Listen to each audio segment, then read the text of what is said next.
Jangan dilupain rasa sakit itu. Supaya kamu bisa belajar buat tidak mendekati rasa sakit yang sama. Hindari memicu tiap rasa sakitmu.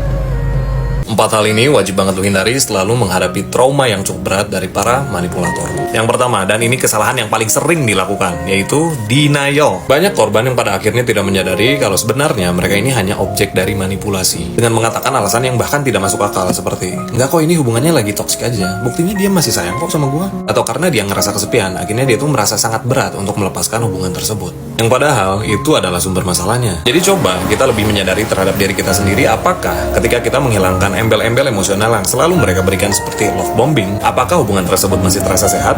Atau bahkan, kok malah jadi nggak ada value-nya ya? Jadi apa? Aware 24 hour. Menjaga kesadaran terhadap diri kita sendiri itu nggak sesulit itu kok. Kitanya aja yang mudah terbuai. Yang kedua, nggak punya batasan yang jelas.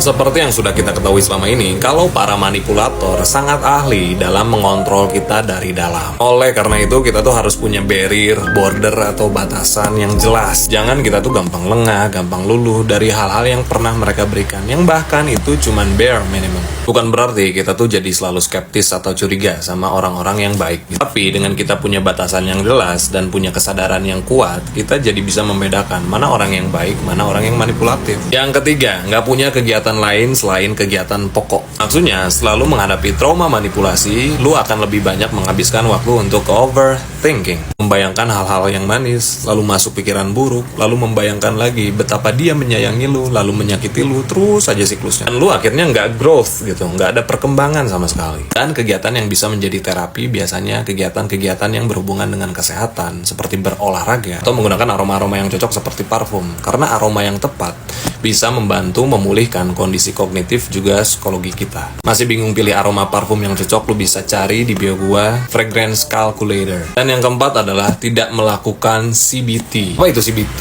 Ini memang kurang familiar ya di Indonesia. Jadi CBT itu adalah singkatan dari Cognitive Behavioral Therapy. Ini adalah salah satu terapi yang sangat efektif untuk mengatasi trauma-trauma emosional dari manipulasi. Cuma memang biayanya cukup lumayan ya. Lu bisa cek di Google, udah banyak kok sebenarnya tempat-tempat yang menyediakan CBT atau terapi ini. Tapi tenang, gua juga punya alternatifnya. Lu bisa cek juga di link gua, ada yang namanya Elite Guide Club. Itu setidaknya bisa menganalisa apa yang terjadi terhadap diri lo saat ini. Dan di sana juga nanti lu akan diberikan beberapa solusi untuk kedepannya. Dan gua tahu behavior orang Indonesia itu suka yang gratis, makanya gue buat gratis. Jadi itu aja, semoga membantu.